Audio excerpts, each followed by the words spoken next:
할렐루야. 우리 서로 인사하겠습니다. 하나님 당신 축복하십니다.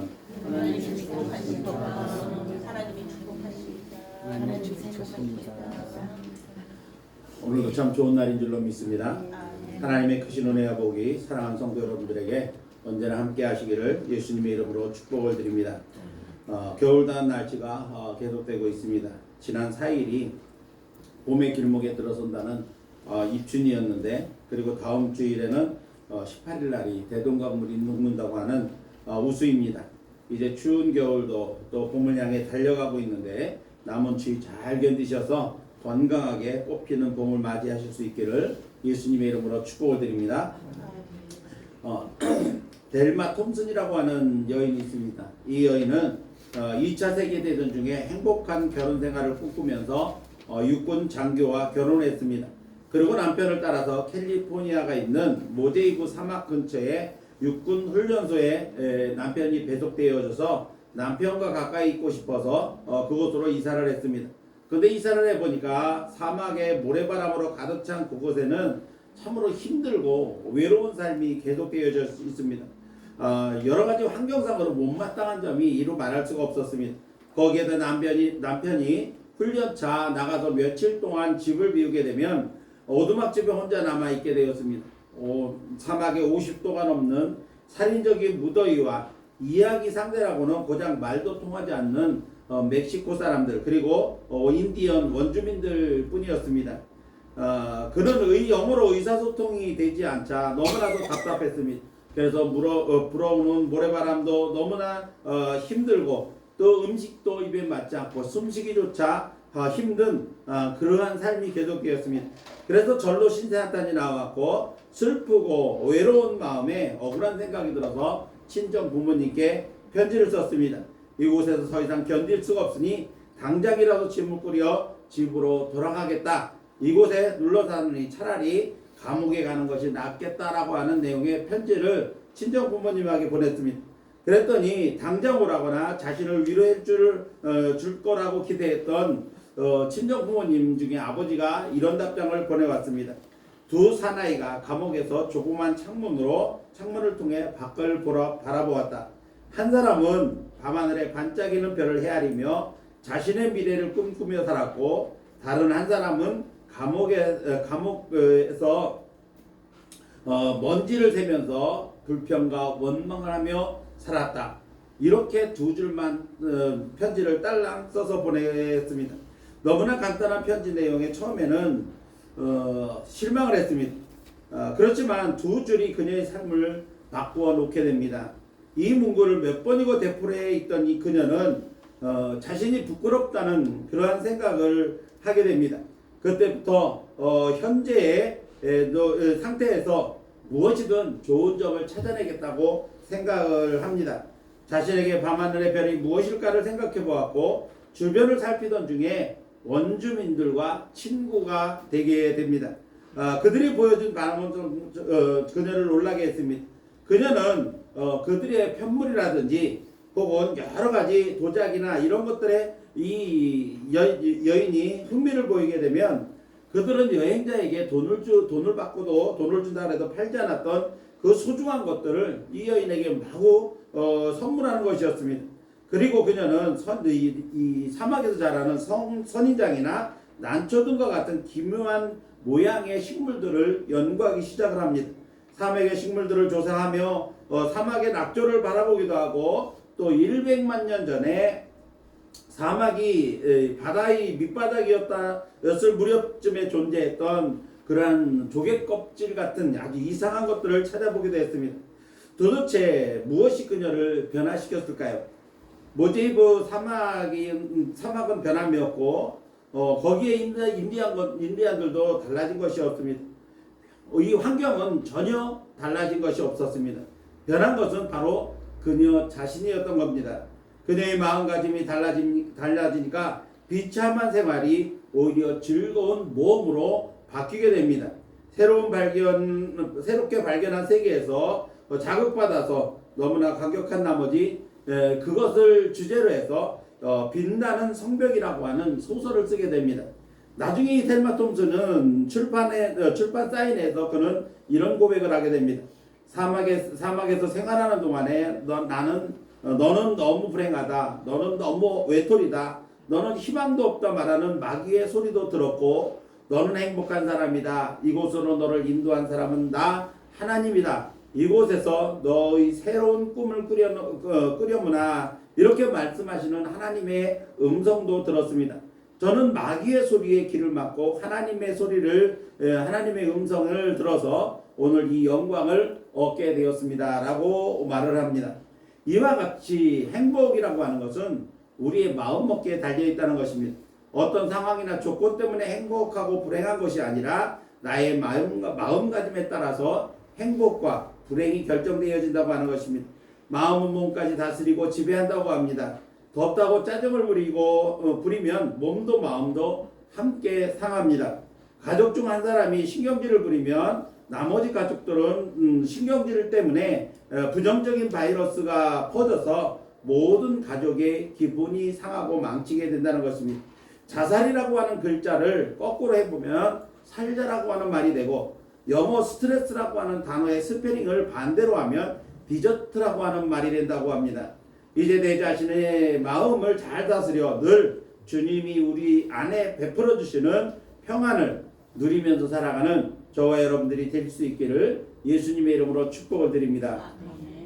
저는 오늘 주야로 묵상하는 말씀이라고 하는 제목으로 함께 말씀 묵상을 주제로 하나님의 말씀을 나누려고 합니다.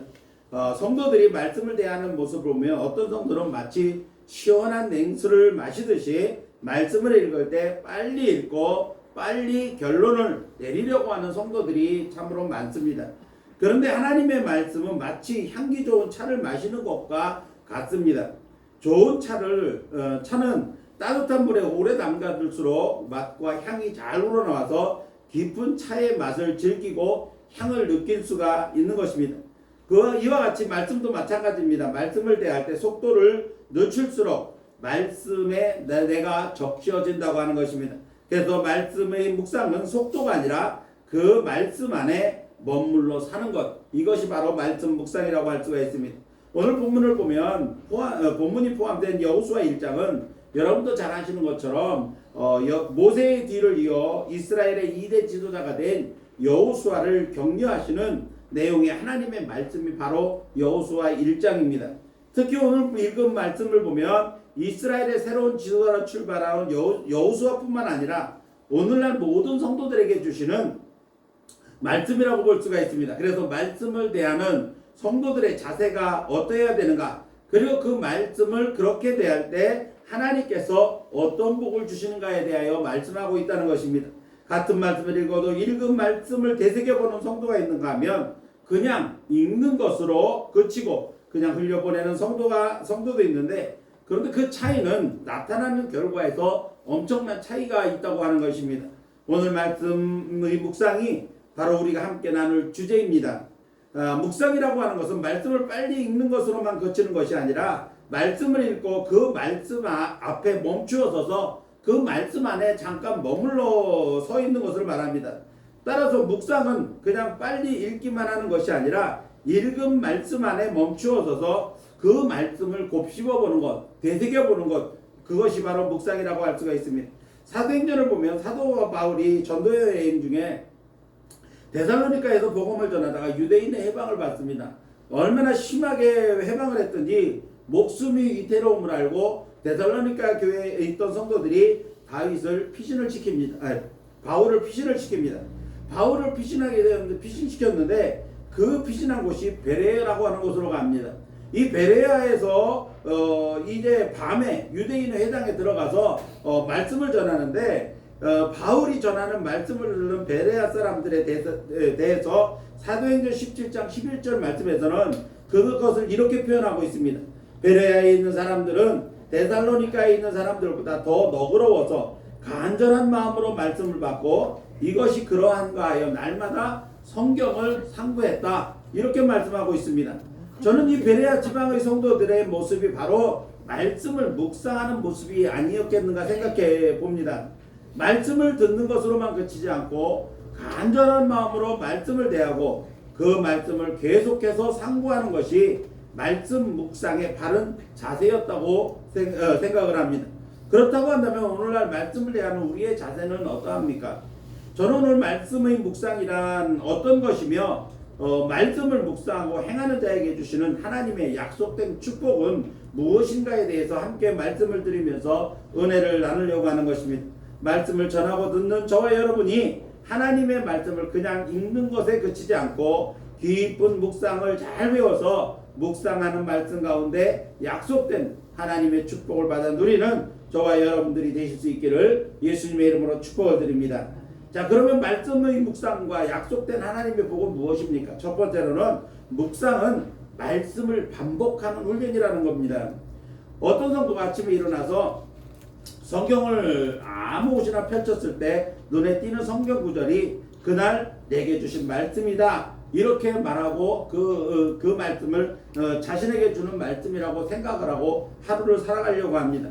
어느 날 아침도 여느 때와 마찬가지로 성경을 펼쳤습니다. 그런 성경을 펼쳤는데 눈에 확 들어오는 구절이 무엇이었었냐면 마태복음 27장 5절 말씀입니다. 그 말씀은 물러가서 스스로 목매어 죽었다. 유다가 예수님을 판 것을 후회해서 성전에 갖다 돈을 던져놓고 제사장들에게 받았던 돈을 던져놓고 스스로 가서 자살해 죽었다, 목매어 죽었다라고 하는 말씀을 읽게 됩니다. 이 성도는 기분이 이상해서 이것은 아니다 이렇게 생각을 하고 다른 곳을 펼쳤습니다. 다른 곳을 새로 펼쳐진 성경에도 눈에 들어온 구절이 있었는데 누가복음 10장 37절 말씀입니다. 그 말씀이 뭐냐면 가서 너도 이와 같이 행하라 라고 하는 말씀이었습니다. 자, 이 이야기는 말씀을 로또 복권 추첨하는 식으로 뽑아서 자기 마음대로 해석하는 일부 성도들에게 주는 일종의 경고의 말씀이 아닌가 생각이 됩니다. 우리가 송구 영신 예배 때 말씀 뽑기 행사를 합니다. 그래서 말씀을 뽑기 전에 제가 항상 드리는 주의사항이 바로 이런 오해를 하지 않게 하려고 주의 말씀을 드리는 것입니다. 하나님이 우리에게 주시는 말씀은 더하거나 빼거나 해서는 안 됩니다. 그리고 자기 임의로 해석하는 일도 매우 위험한 일입니다. 그래서 말씀을 정독하고 읽은 말씀을 깊이 묵상하는 일이 매우 중요한 것입니다. 묵상이란 성경을 읽는 데서 그치지 않고 읽은 말씀을 깊이 생각하여 말씀 속에 담겨진 하나님의 뜻을 발견하고 그 말씀과 더불어 사는 것까지를 묵상이라고 그렇게 말할 수가 있는 것입니다. 그래서 묵상은 일반적인 말씀을 읽는 생활이 아니라 반복해서 말씀을 읽고 또 깊이 생각하는 영적인 훈련이라고 할 수가 있는 것입니다. 스쳐가듯 한번 읽는 말씀으로 말씀 속에 담겨있는 하나님의 뜻을 발견하고 깨닫기는 아주 특별한 경우가 아니면 불가능한 일입니다. 그래서 묵상은 말씀에 관한 지식을 얻는 것이 목적이 아니라 말씀 속에 담겨진 하나님의 뜻 그리고 하나님의 마음을 아는 것이 바로 묵상인 것입니다. 따라서 묵상은 단시간에 이루어지는 것이 아니라 마치 되새김질하는 동물이 음식물을 되새김질하는 것처럼 반복해서 해야 된다는 것입니다. 말씀 묵상이 훈련이 되면 하나님의 말씀을 이해하고 또 말씀을 통해서 깨달아지는 은혜가 무궁무진하게 되어진다는 것을 경험하게 될 것입니다. 이렇게 훈련된 말씀 묵상이 우리 믿음의 뿌리를 견고하게 내리게 하고 또 깊이 내리게 해서 성숙하고 견고한 그러한 믿음의 사람이 되게 하는 것입니다. 이제 사랑하는 성도 여러분들이 말씀을 묵상하고 잘 묵상하고 또 그 말씀을 열심히 훈련함으로써 말씀 위에 견고하게 믿음의 집을 건축하는 성도 여러분들이 되실 수 있기를 예수님의 이름으로 축복합니다. 두 번째로 말씀 묵상이라고 하는 것은 뭐냐면 생각을 말씀으로 바꾸는 것입니다. 묵상은 하나님의 말씀을 깊이 생각하고 그 말씀 속에서 하나님의 뜻을 찾고 그 말씀과 더불어 사는 것, 이것이 바로 묵상이라고 했습니다. 그렇다고 한다면 말씀은 지식의 문제가 아니라 마음과 행동의 문제라는 것입니다. 지식은 내 머릿속에 머물러 있는 것이지만 마음은 입으로 말하고 행동으로 나타내는 것입니다. 따라서 묵상은 나의 마음의 생각을 말씀으로 바꾸는 것, 이것이 바로 묵상이라고 할 수가 있는 것입니다. 왜냐하면 말씀을 깊이 생각하고 반복해서 훈련을 하다 보면 묵상한 말씀이 내 생각 속에 가득 채워지기 때문인 것입니다. 그래서 말씀의 깊이는 묵상의 깊이와 같다 이렇게 말할 수가 있는 것입니다. 결국 묵상은 내 생각을 하나님의 말씀으로 전환하는 것을 말하는 것입니다. 그래서 내 생각이 하나님의 말씀으로 전환되면 내 삶은 말씀이 이끄는 대로 살아가게 될 것입니다. 말씀이 이끄는 대로 살아가는 삶이라고 하는 것이야말로 하나님의 뜻대로 사는 것이고, 또 그런 사람은 하나님의 뜻을 이루어 드리는 그러한 삶을 살게 되는 것입니다.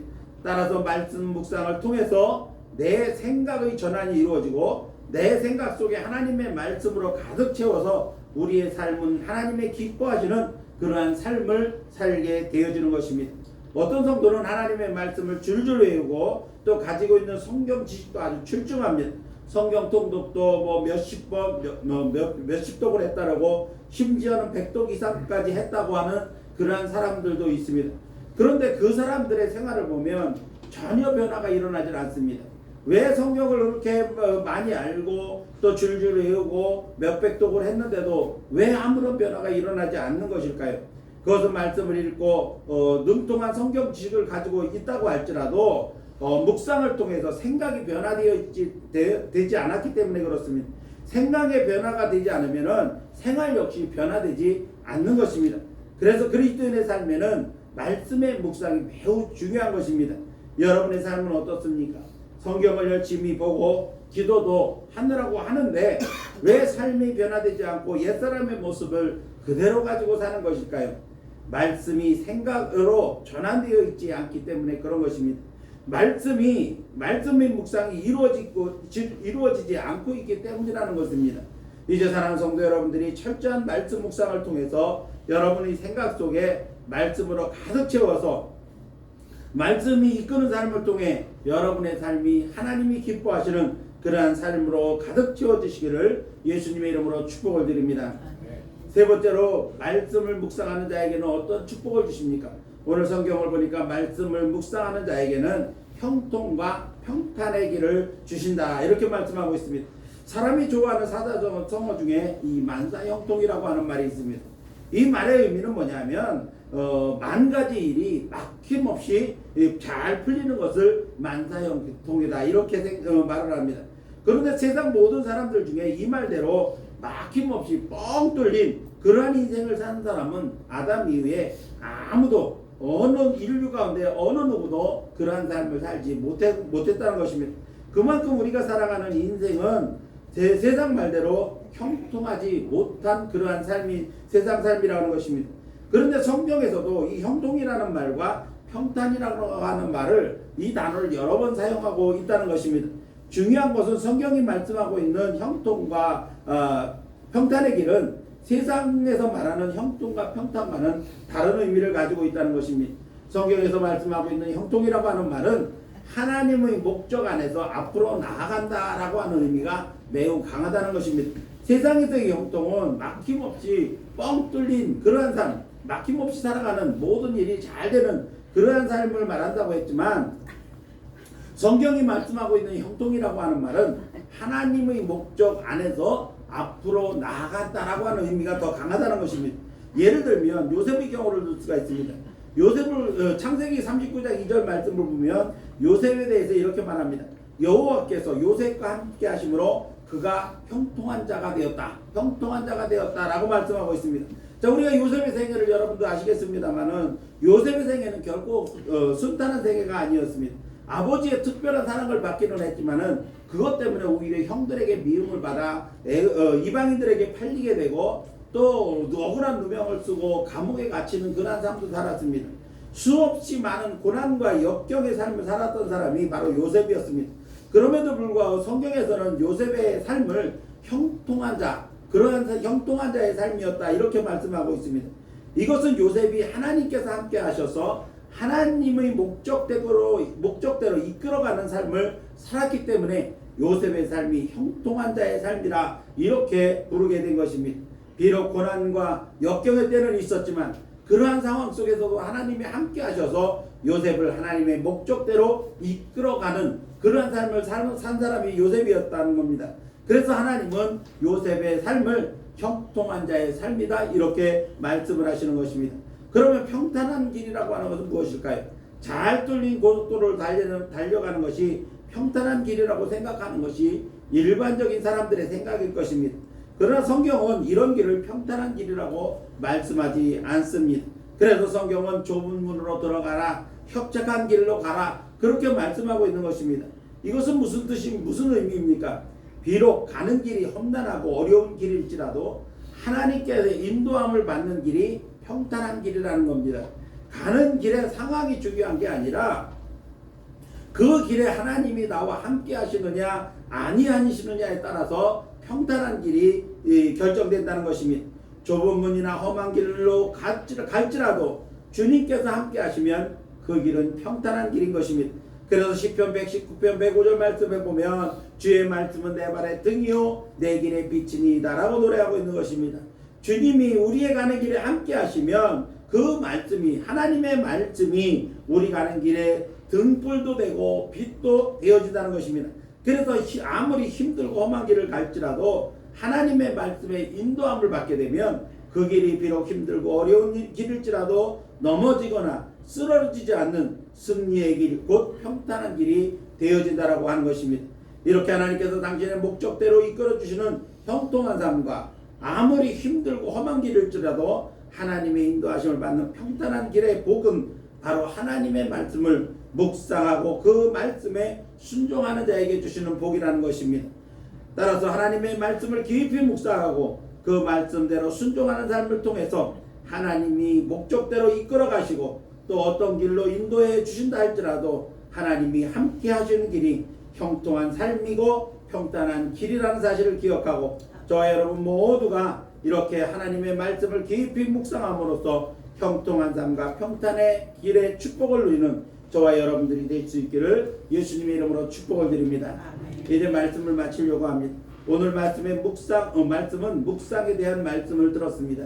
묵상은 하나님의 말씀을 반복해서 하는 영적인 훈련이라고 했습니다. 그리고 묵상은 내 생각을 말씀으로 전환하는 것, 내 생각을 말씀으로 바꾸는 것, 이것이 바로 묵상이라고 했습니다. 그리고 말씀을 묵상하는 자에게는 하나님이 하나님의 목적대로 이끌어 가시는 그러한 형통의 삶, 그리고 힘들고 어렵고 고난의 길을 갈지라도 하나님께서 함께 하시는 평탄의 길을 가게 하는 축복을 받게 되어진다고 하는 것입니다. 자, 그렇다고 한다면 묵상하는 일에서 중요한 점은 무엇일까요? 우리가 생각해야 할 묵상의 방법은 첫 번째로는 묵상하는 말씀에서 하나님이 어떻게 나타나는 겁니다. 어떻게 나타나는가에 대한 것입니다. 우리가 하나님의 말씀을 읽었을 때 그 말씀 안에서 하나님은 어떤 존재를 우리에게 보여지느냐, 우리가 어떤 존재를 느끼느냐를 먼저 찾는 것이 중요하다는 것입니다. 어떤 사건이나 어떤 일들 속에서도 하나님은 어떻게 우리에게 나타나고 있는가, 어떻게 보여지는가라고 하는 것을 먼저 발견하는 것이 중요하다는 것입니다. 두 번째로는 말씀 앞에서 내 삶의 태도가 어떠한가라고 하는 것입니다. 묵상하는 말씀을 읽었을 때 그 말씀을 깊이 생각해 보면 내 이 말씀과 내 생활의 삶의 방법, 내 태도가 어떻게 적용되어지는가라고 하는 것을 생각해 볼 수가 있다는 것입니다. 그래서 말씀 앞에서 내 자신을 비추어 보는 것, 그 말씀 앞에 나를 발견하는 것, 이것이 중요하다는 것입니다. 마지막 세 번째로 묵상하는 말씀에서 내가 붙들고 순종해야 할 나의 행동이 무엇인가라고 하는 것입니다. 변화시켜야 할 내 삶이 무엇이냐는 겁니다. 이 말씀을 읽고 그냥 그 말씀에서 깨닫고만 그치는 것이 아니라 그 말씀 속에서 내가 바꿔야 될 것, 하나님이 나에게 원하시는 것, 그런 것들을 발견하고 내가 순종해야 되는 행동들이 무엇인가라고 하는 것을 먼저 생각해 보는 것이라는 겁니다. 하나님의 말씀은 지식으로 쌓아두라고 우리에게 주신 말씀이 아닙니다. 말씀을 읽기만 하고 그냥 흘려보내라고 주신 말씀도 아니라는 것입니다. 말씀은 살아계신 하나님의 뜻과 마음을 우리에게 알려주시는 하나님의 말씀임을 우리는 잊지 말아야 합니다. 그러므로 말씀을 가까이 하는 것이 복이고 그 말씀대로 행하는 것이 복이며 그 말씀을 묵상하는 것이 복인 것입니다. 그리고 그 안에는 약속된 하나님의 축복이 있다는 것입니다. 이제 사랑하는 성도 여러분들이 하나님의 말씀을 열심히 읽고 그 말씀을 깊이 묵상하여 말씀에 이끌린 삶을 통해 하나님의 말씀으로 약속하신 복을 받아 누리는 저와 여러분들이 될 수 있기를 예수님의 이름으로 축원합니다. 기도하겠습니다.